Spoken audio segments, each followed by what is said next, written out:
Nusantara dibangun dengan konsep Forest City, kota hutan, kota yang penuh dengan hijauan, bukan kota beton atau bukan kota kaca.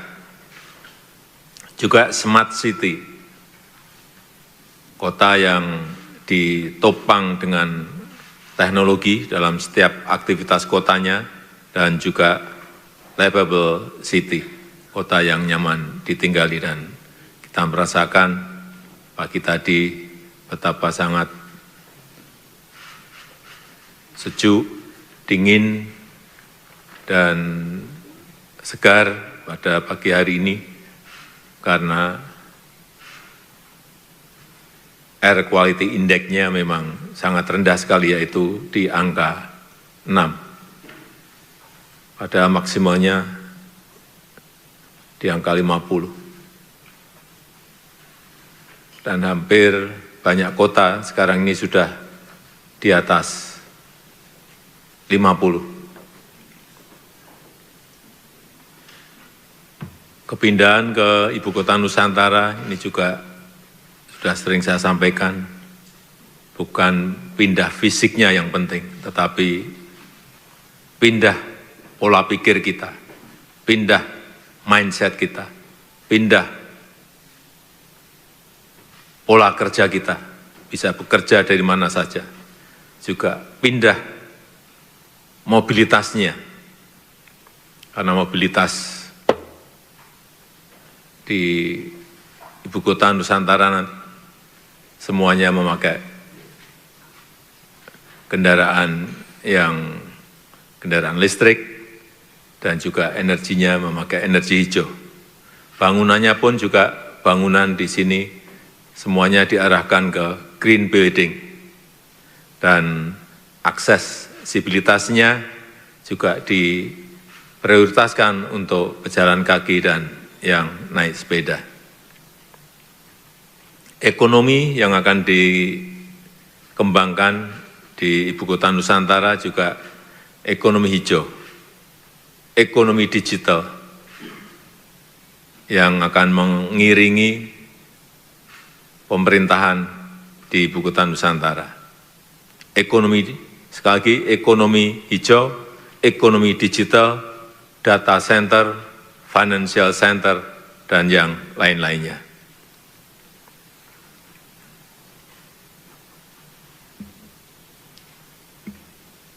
Kalau ditanyakan keuntungannya apa yang didapatkan oleh masyarakat di Kalimantan, khususnya Kalimantan Timur,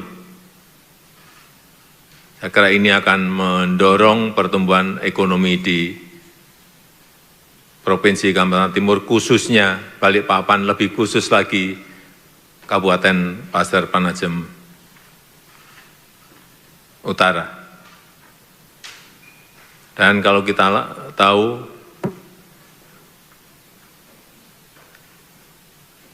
salah satu alasan kenapa ibu kota pindah, karena kita ingin pemerataan. Karena kita tahu 58% GDP ekonomi itu ada di Jawa. Sehingga kita ingin memeratakan untuk juga luar Jawa mendapatkan perputaran ekonominya. Kemudian populasi di Jawa juga bebannya sudah sangat besar sekali. 56% populasi itu ada di Pulau Jawa. Ini yang juga menjadi sebuah pertimbangan bagi kita untuk memindahkan ibu kota. Dan utamanya memang beban di ibu kota Jakarta memang sudah sangat padat sekali. Bismillahirrahmanirrahim. Assalamualaikum warahmatullahi wabarakatuh. Sahabat Dr. Tifa, dimanapun Anda berada. Di video ini saya masih ingin mengulas ya alasan mainstream dari rezim Jokowi terkait pemindahan IKN dari Jakarta dari Jakarta ke Penajam Pasir Utara ya. Jadi saya akan memberikan perspektif terhadap alasan-alasan mainstream itu, tapi lebih dulu kita coba lihat kaji baik-baik setiap kata demi kata dari alasan dari yang disampaikan oleh rezim Jokowi, dan ternyata karena IKN ini bakalan terus dilanjutkan oleh Presiden Prabowo Subianto, maka Anda mesti tahu ya alasan-alasan rasionalisasi-rasionalisasi yang mereka sampaikan, yang pemerintah sampaikan kepada rakyatnya. Pertama, sisi geopolitik mengamankan posisi Indonesia dalam tatanan global. Pemindahan ibu kota bukan sekedar upaya pemerataan pembangunan, tetapi juga strategi geopolitik dalam menghadapi perubahan dinamika global. Jadi, dengan pemindahan Jakarta ke IKN ini, artinya ada sebuah strategi untuk menjaga keselamatan pusat pemerintahan. Jakarta sebagai ibu kota saat ini sangat rentan terhadap berbagai ancaman, baik bencana alam, banjir, penurunan eh, muka tanah, kemudian ancaman strategis seperti serangan cyber, terorisme, dan bahkan perang hibrida. Nah, sementara Kalimantan dengan posisi lebih terlindungi dari sisi geografis dan lebih jauh dari garis pantai, dianggap lebih aman sebagai pusat komando pemerintahan. Bukankah ibu kota di seluruh dunia itu memang ada di garis pantai ya? Semuanya itu dekat sama garis pantai, dekat sama pelabuhan yang besar. Rata-rata seluruh atau rata-rata ibu kota di negara-negara itu mendekat kepada pantai ya. Dan kalau Jakarta dipindah ke IKN kemudian jauh dari garis pantai itu salah sekali ya, karena Penajam Pasir Utara itu juga letaknya dekat dengan garis pantai, dan itu bukannya juga menjadi alasan mengapa dipilih di situ karena dia teluk ya. Terus kemudian kalau dianggap lebih terlindungi juga tidak, karena Kalimantan tuh yang paling dekat dengan Laut Cina Selatan, paling dekat dengan potensi terjadinya perang skala besar di sana dibandingkan dengan Jakarta. Kemudian alasan lagi ya, mendekatkan pusat kekuasaan ke kawasan ASEAN dan Indo-Pasifik. Ini benar nggak? IKN secara geografis berada di tengah Indonesia dan lebih dekat ke jalur perdagangan global. Ya, kalau ini benar ya. Tapi apakah Jakarta tidak? Ya. Kemudian sejalan dengan upaya Indonesia memperkuat posisinya sebagai pemain utama di ASEAN dan Indo-Pasifik, terutama di tengah meningkatnya rivalitas antara Amerika dan Cina di kawasan ini. Nah, bukankah ini yang lebih berbahaya? Karena selalu pendapat dari para ahli geopolitik internasional itu menyatakan bahwa besar sekali kemungkinan terjadi perluasan Perang Dunia Ketiga ke Laut Cina Selatan. Jadi ketika ibu kotanya dekat sama LCS, bukankah itu lebih berbahaya ya? Oke ya. Kemudian dengan pemindahan ibu kota dari Jakarta ke IKN itu akan mengurangi pengaruh ekonomi politik Jawa sentris. Ini kan terus-menerus didengung-dengungkan. Sejak era kolonial, pembangunan Indonesia terkonsentrasi di Jawa. Nah, artinya kan alasan VOC ini ya, alasan kolonialisme Belanda memindahkan ibu kota Hindia Belanda dari Ambon ke Jakarta itu kan pasti dengan alasan-alasan yang amat sangat strategis ya, dan bukan kemudian artinya mengkonsentrasikan pembangunan itu di Jawa. Itu kan sebetulnya adalah sebuah hal yang sangat alamiah terjadi. Dan kemudian dominansi politik dan ekonomi terlalu terpusat di satu wilayah.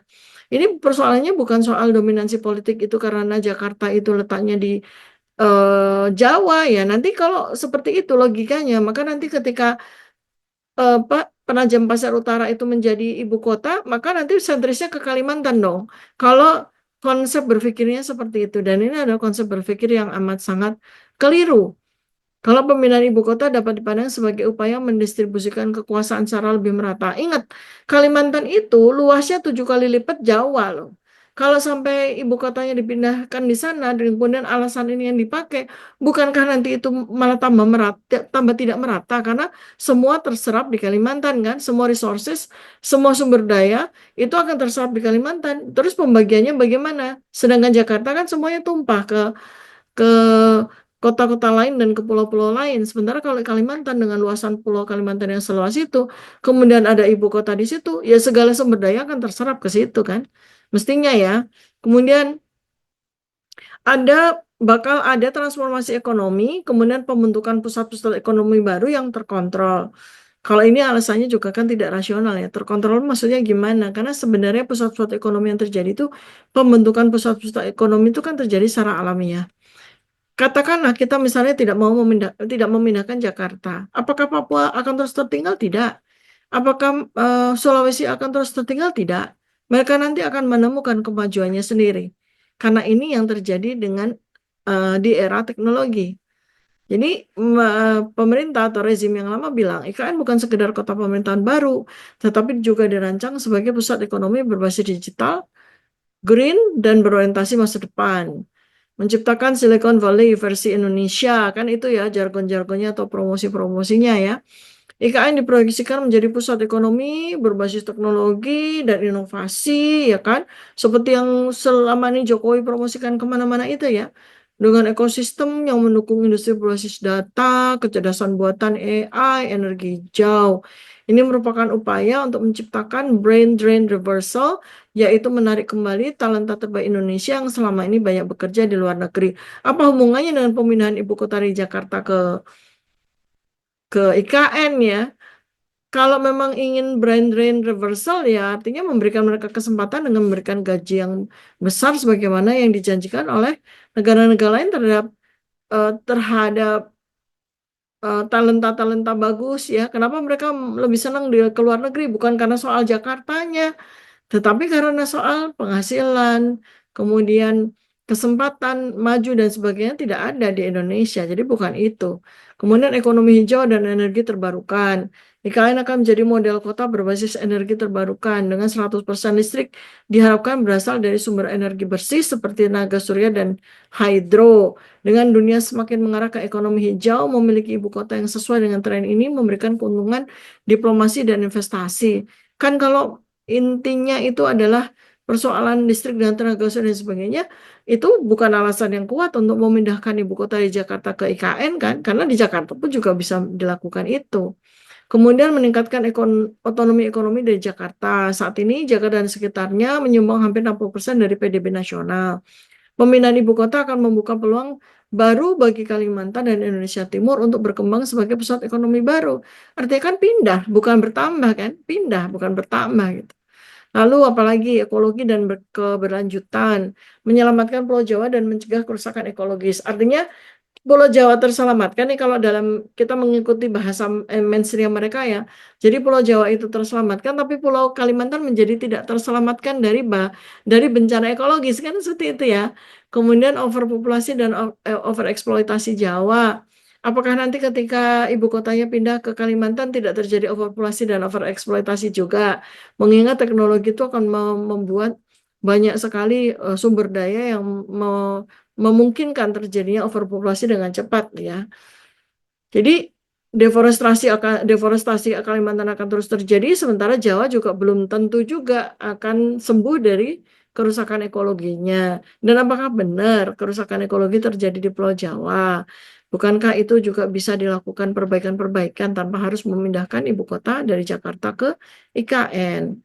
Kemudian memutus dominansi elit lama. Bukankah kalau Jakarta pindah ke IKN, elit-elitnya juga bakalan pindah ke IKN?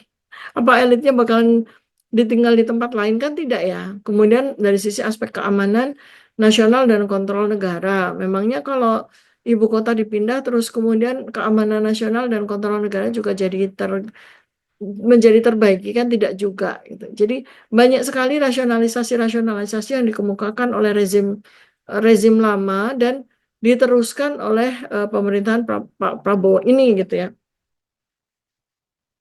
Jadi itu yang mesti dipahami betul oleh sahabat Dr. Tifa semuanya agar kita benar-benar memahami